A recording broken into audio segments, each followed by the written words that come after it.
Bienvenue tout le monde à l'Église biblique baptiste de l'Outaouais. Nous sommes à Gatineau, Québec. Je m'appelle David Smith. Le soleil brille, les oiseaux chantent. Il y a du monde ici. Les gens qui regardent en ligne. Tournez dans vos Bibles en Actes chapitre 1. Actes chapitre 1, verset 1 à 11. Et le titre de mon message pour aujourd'hui, c'est « Jusqu'à ce que je revienne ». Jusqu'à ce que je vienne. C'est pris dans Corinthiens... le souper de repas du Seigneur où il dit jusqu'à ce qu'il vienne, mais j'ai mis ça en première personne pour que Jésus dise mais il dit qu'il puisse dire jusqu'à ce que je vienne, alors que Jean a écrit aussi à la fin, il dit que si tous les mots que Jésus a dit étaient mis dans un livre, le monde ne peut pas les contenir. Mais en tout cas, il se peut qu'à un moment donné, il a dit « jusqu'à ce que je vienne ». Bon, Actes chapitre 1, verset 1 à 10. Et le résumé de mon message pour aujourd'hui, c'est « À quoi devrions-nous nous occuper jusqu'au retour du Seigneur Jésus ?» Mais avant que nous regardions la parole, la Bible, lisons la Bible, prions Dieu que le Seigneur puisse être avec nous. Seigneur, sois avec nous pendant que nous regardons ta parole ensemble, que pour ce message, et que tu puisses ouvrir nos cœurs et nos esprits, afin que ta parole puisse parler à nos cœurs et à nos esprits, empêcher les puissances des ténèbres de nous empêcher à nous déconcentrer, afin que nous puissions profiter de ta parole, de ces principes bibliques, de ce message, et que tu puisses ouvrir nos cœurs et nos esprits, que ta parole soit efficace pour pénétrer dans nos cœurs et nos esprits, afin que nous puissions mettre en pratique certains aspects de ta parole ou de ce message que tu m'as donné aujourd'hui pour que nous puissions grandir dans la foi, résister à la tentation, comprendre mieux qui tu es et le mystère de Jésus, et que par le Saint-Esprit, que nous puissions comprendre ce que tu veux que nous fassions au sujet de ce que nous entendons aujourd'hui, et que tu puisses, pardonne-moi de mes péchés, remplis-moi de ton Saint-Esprit comme tu as commandé, comme tu as promis, que je puisse prêcher avec la puissance de la liberté, afin que ce message soit efficace pour tout le monde, et que tu puisses être honoré et par ta parole, la parole, le message et ta parole, de la façon que je prêche, et que ton Saint-Esprit puisse parler à travers moi par la puissance du Saint-Esprit qui vit en moi en tant qu'enfant de Dieu.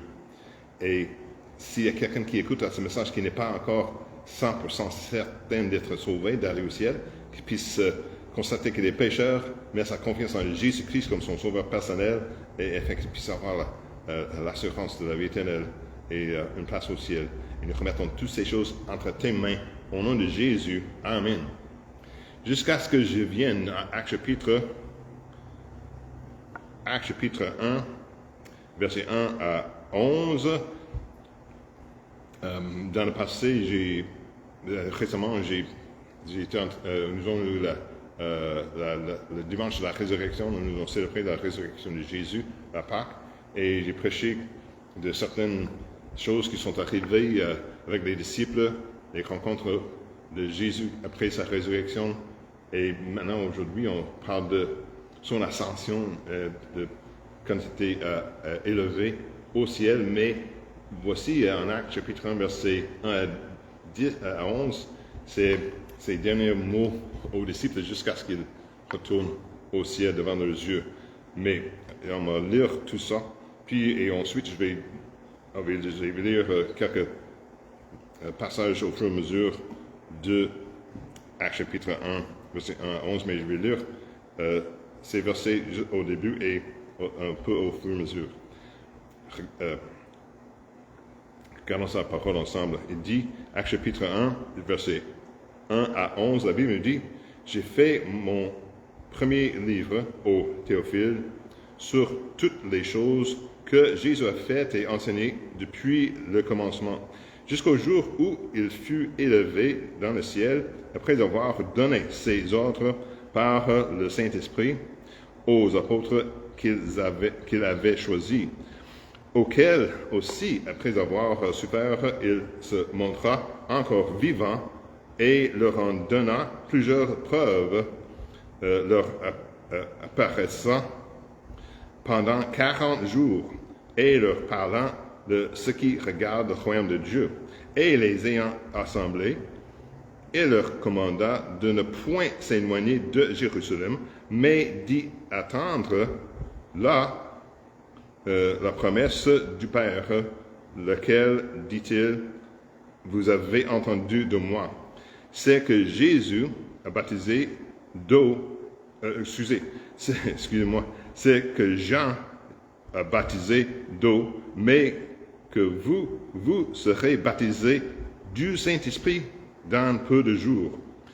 Eux donc, étant assemblés, l'interrogeaient en disant, Seigneur, sera-ce en ce temps que tu rétabliras le royaume d'Israël? Mais il leur dit, ce n'est pas à vous de savoir les temps ou les moments que le Père a fixés de sa propre autorité, mais vous recevrez la puissance du Saint-Esprit qui viendra sur vous, et vous me servirez de témoin tant à Jérusalem que dans toute la Judée, à Samarie et jusqu'aux extrémités de la terre.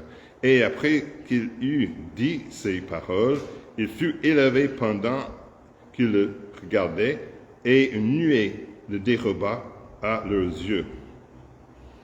Et comme ils avaient les yeux attachés au ciel, pendant qu'ils s'en allaient, deux hommes se présentèrent à eux en vêtements blancs, et leur dirent,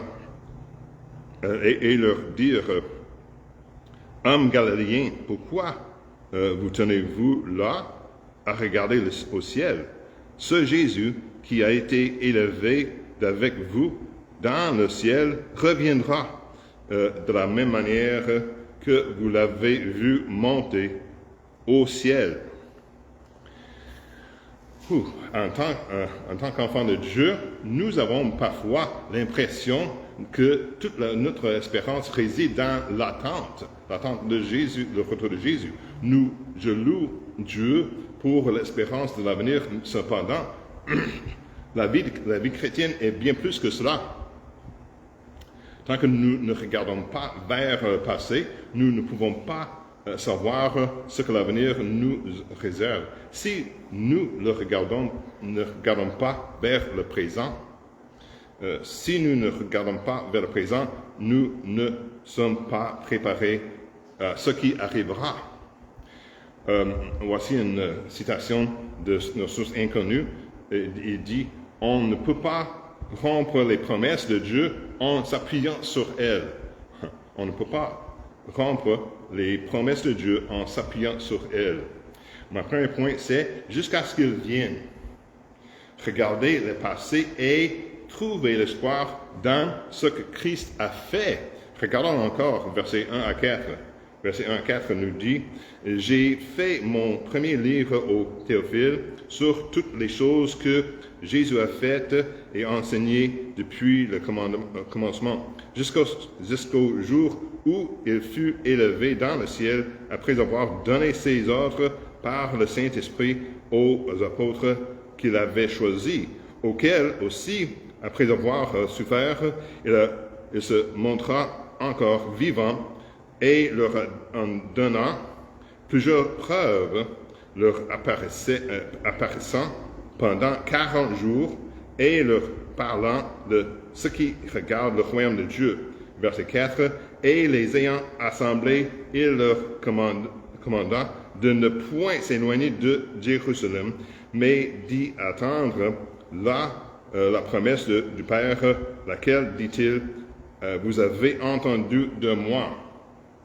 Luc est l'auteur du livre des Actes. Et il a dit à Théophile, de se souvenir de la première lettre qu'il a écrite, c'était l'évangile de Luc. L'évangile de Luc. Dans les évangiles, Luc se concentre sur les personnes.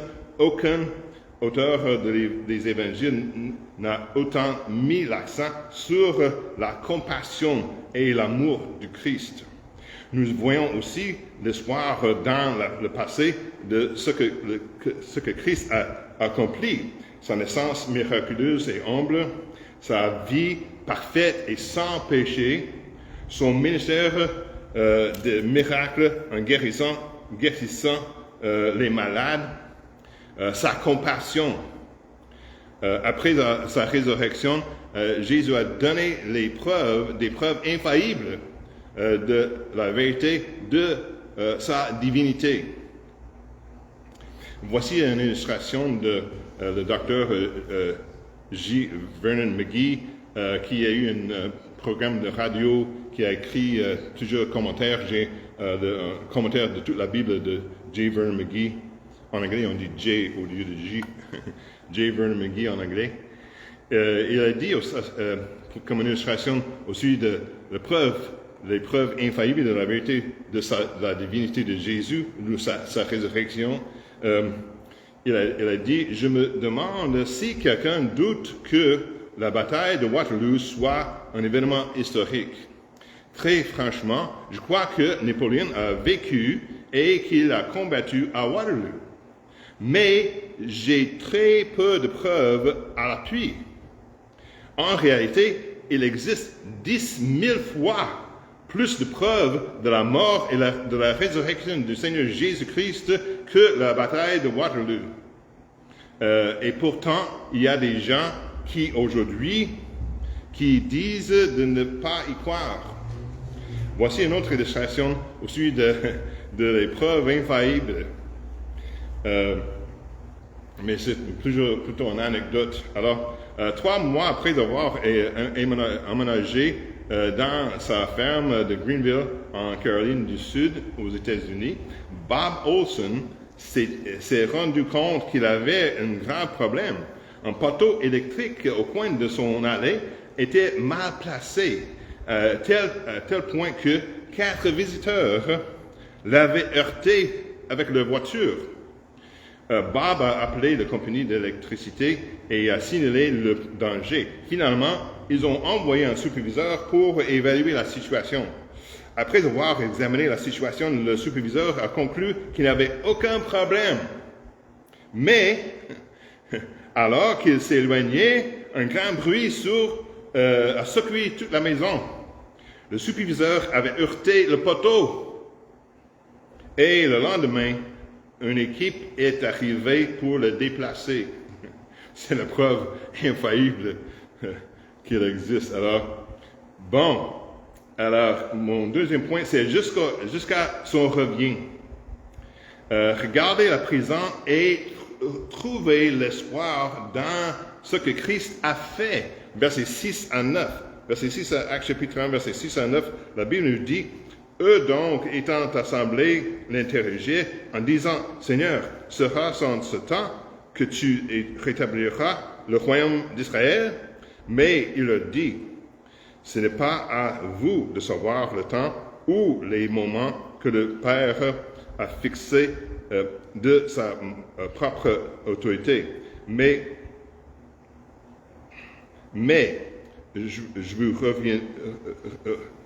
vous recevrez la puissance du Saint-Esprit qui reviendra sur vous et vous me servirez de témoin tant à Jérusalem que dans toute la Judée et la Samarie et jusqu'aux extrémités de la terre. Et après qu'il eut dit ces paroles, il fut élevé pendant qu'il le regardait et une nuée déroba à leurs yeux. Le Seigneur, les disciples disaient en autre mot, une paraphrase, Seigneur, maintenant, est-ce que le moment pour toi d'établir ton royaume, cela n'est pas encore arrivé. mais maintenant je vous donnerai la force de vivre, Jésus a répondu, comme une paraphrase. La force par le Saint-Esprit je vais vous donner la puissance d'en haut, le Saint-Esprit qui vous donnerait la force de vivre. Je crois que l'Église était à ce moment-ci déjà placée en ce moment-là. Vous pouvez regarder Matthieu 16, 18 et Matthieu 10, 26. Mais voici ce que Jésus est en train de dire. Ce que Jésus leur dit, c'est la grande puissance de l'Église qui aura lieu le jour de la Pentecôte.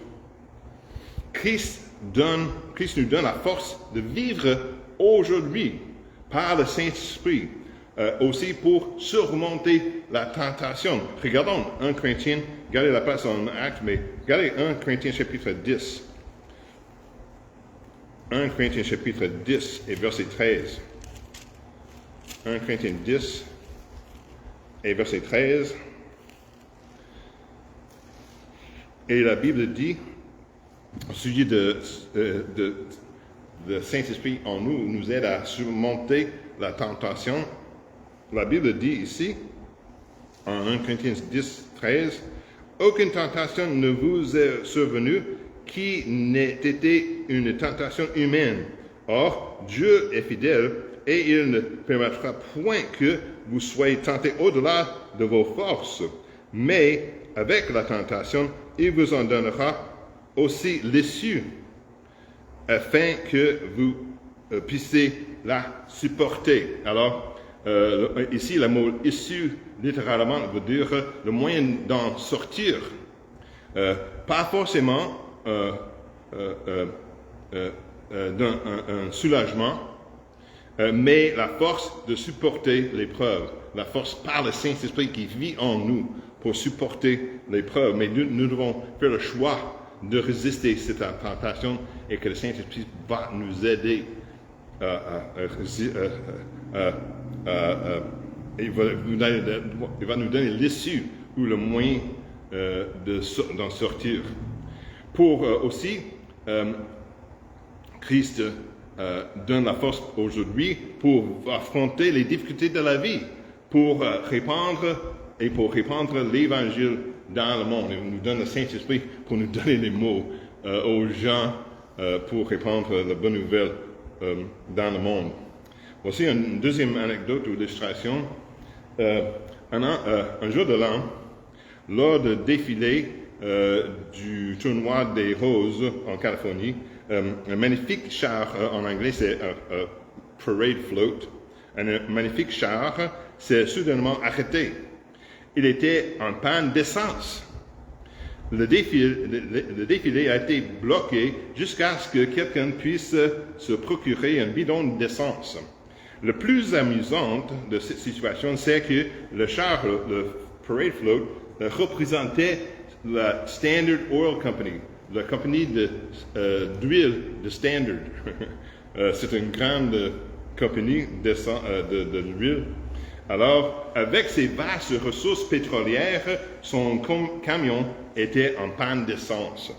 Souvent, les chrétiens négligent leur entretien spirituel et bien qu'ils soient revêtus de la vertu d'en haut, qu'ils ont le Saint-Esprit, la puissance du Saint-Esprit en eux, selon Luc chapitre 24, verset 49. Et se retrouvent en panne d'essence, en panne de puissance. Alors, mais ils ont toujours cette puissance du Saint-Esprit disponible en tant qu'enfant de Dieu. Mon troisième point, c'est jusqu'à son revient, regarder vers l'avenir et trouver l'espoir dans ce que Christ fera. Regardons chapitre 1, verset Actes chapitre 1, verset 10 à 11. Verset 10 à 11. Dans Actes chapitre 1, la Bible nous dit: « Et comme ils avaient les yeux attachés au ciel, qu'ils s'en allaient, 2 hommes se présentèrent à eux en vêtements blancs. savez-vous que ces deux hommes en vêtements blancs sont des anges, n'est-ce pas? Ce sont des anges du ciel. Alors, il dit en verset 11, « Et le dire, homme galiléen, pourquoi vous tenez-vous là et regardez au ciel, ce Jésus qui a été élevé d'avec vous dans le ciel reviendra de la même manière que vous l'avez vu monter au ciel.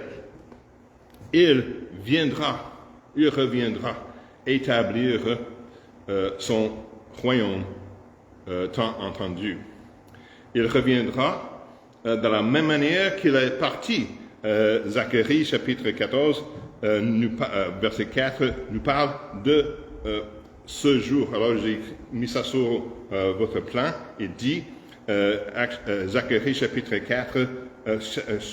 14, verset 4, nous dit, ses pieds se poseront, on parle de Jésus, les pieds de Jésus, ses pieds se poseront en ce jour-là sur la montagne des Oliviers qui est en face de Jérusalem, à l'Orient, et la montagne des Oliviers se fendra par le milieu, et l'Orient est à l'Occident. Il s'y fera une très grande vallée, et la moitié de la montagne se retirera vers l'Aquillon, et l'autre moitié vers le Midi.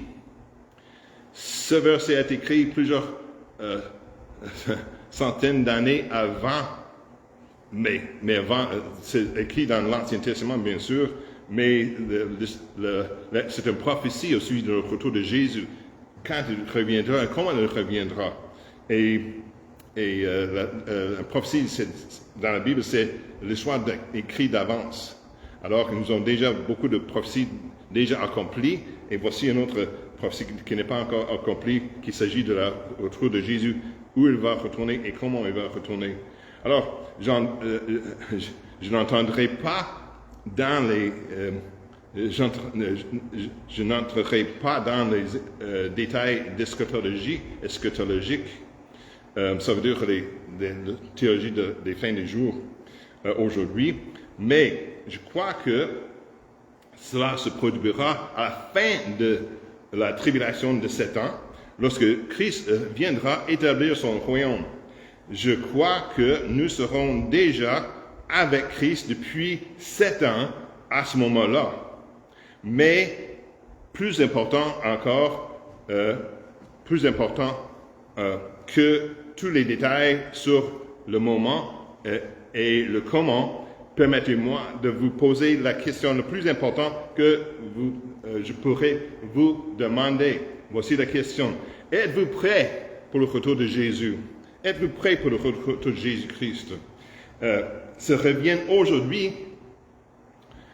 Si vous mouriez aujourd'hui, savez-vous sans aucun doute que vous passerez l'éternité au ciel avec lui? Alors, c'est la question que je pose à tout le monde où je témoigne. Mais êtes-vous 100% certain d'aller au ciel si vous mourrez aujourd'hui ou si Jésus revient aujourd'hui? Pour échapper la détresse causée par le regret du passé ou la peur de l'avenir, voici la règle à suivre. Laissez le passé à la miséricorde infinie de Dieu, l'avenir à sa bonne providence et donnez le présent tout entier à son amour en étant fidèle à sa grâce. Prions Dieu. Merci Père Céleste pour tout ce que tu nous donnes. Merci pour ta fidélité envers nous, que nous attendons tous au retour de Jésus et qu'il puisse que vienne aujourd'hui, si tu veux. Alors, mais nous, en attendant, nous voulons attendre et donner le présent entier à toi, à ton amour, en étant fidèle à ta grâce, Seigneur.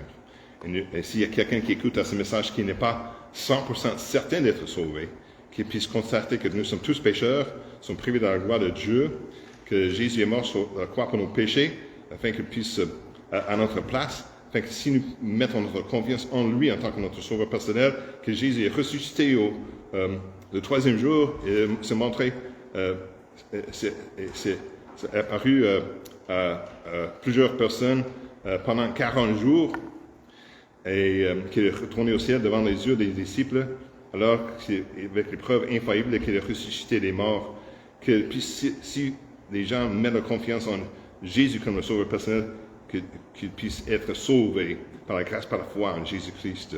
Et c'est le plan de Dieu pour que nous puissions avoir une relation personnelle avec lui. Et nous remettons toutes ces choses entre tes mains au nom de Jésus. Amen. Amen. Que le Seigneur vous bénisse. À la prochaine. Et nous avons les réunions les jeudis soirs à 19h et toujours les dimanches à 15h. Que le Seigneur vous bénisse. À la prochaine.